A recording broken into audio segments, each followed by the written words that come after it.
Hi there, this is Santa Claus's Packing Problem by George Eggers, based on the puzzle by John H. Conway.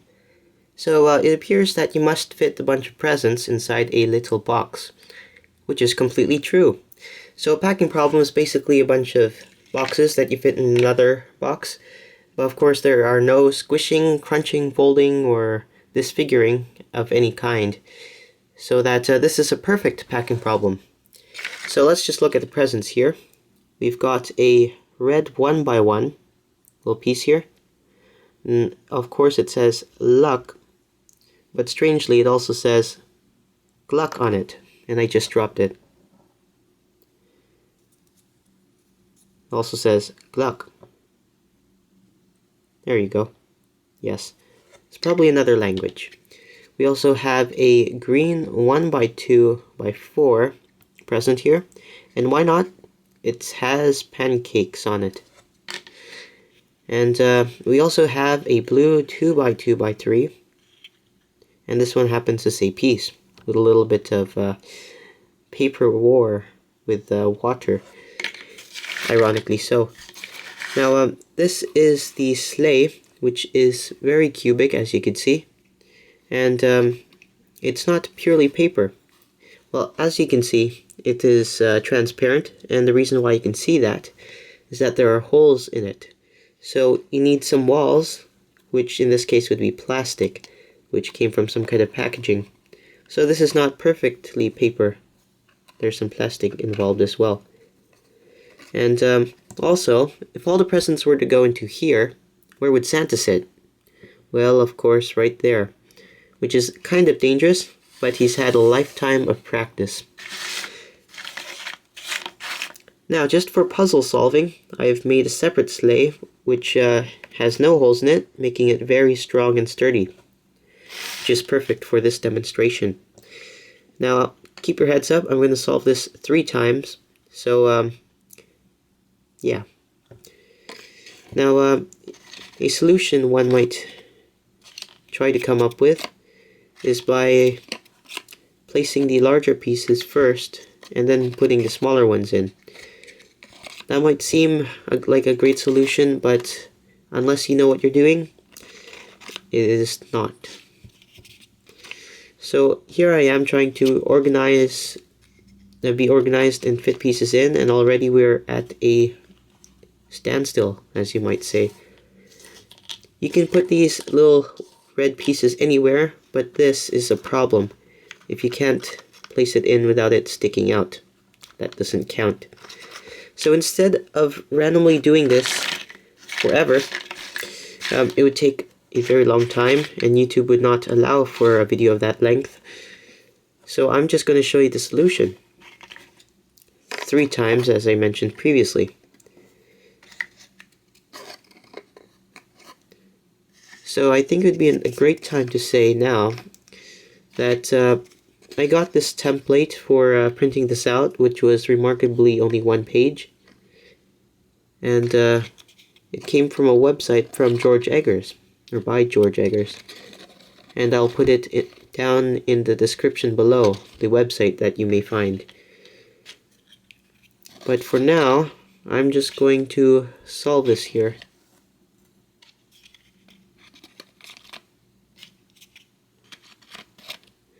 And let me just say, this puzzle was made by scoring, cutting out, folding, and finally gluing the assembly together, and having to trim some bits of plastic that I've scavenged from somewhere. Anyway, this is the solved puzzle here. Now, I've made multiple versions of this. Possibly this is the 4th one. I've done it in black and white and in color. But this is the first time where I made the see-through version with the plastic sheeting, which you'll appreciate later. But when I finally found the solution, which was probably when I made the 3rd one, it was from inspiration, or let's say a spark of an idea from this Think Fun puzzle called Pack It In. If you have not yet watched it, please watch the annotation. Please click on the annotation.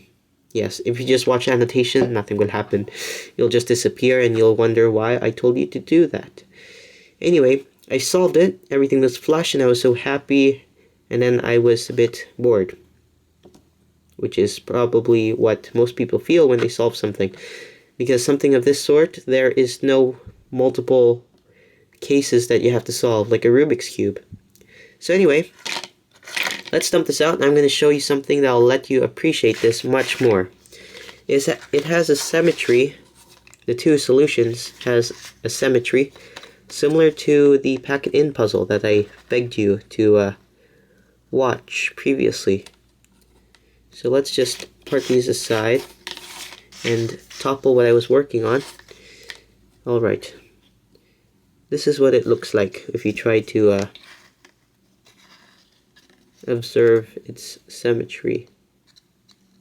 You have this here, and it can also be configured this way. It's sort of, I guess, twisted the other way, you might describe it. Then you place another little filler here.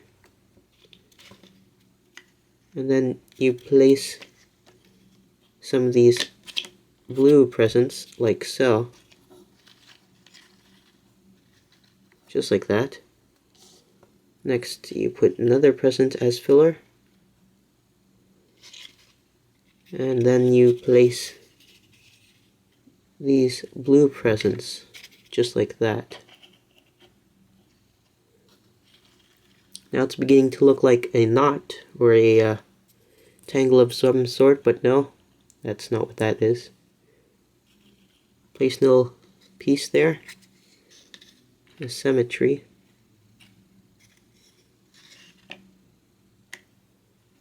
And you get that there. And of course you need one last piece of filler to make this nice thing. And of course if you rotate it on this axis, a third of the way around, it will look exactly the same.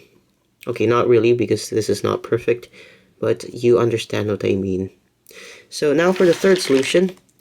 This time it will be in the see-through thing, and as you can see, the windows started making a house of some sort. Let me remove the rails just for now, and I'll fix the windows and show you the solution one more time in this thing. And hopefully I can do this without the windows collapsing in on itself.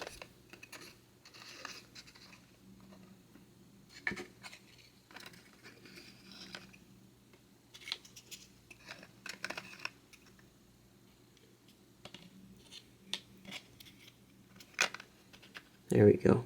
It fell nicely in place there.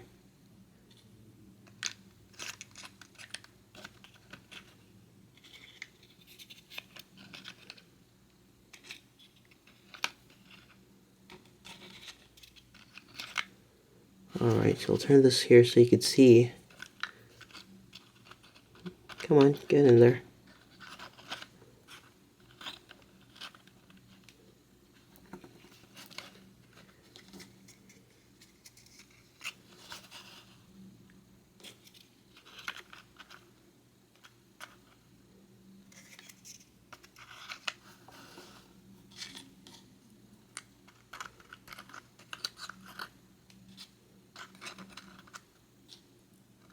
And there we go.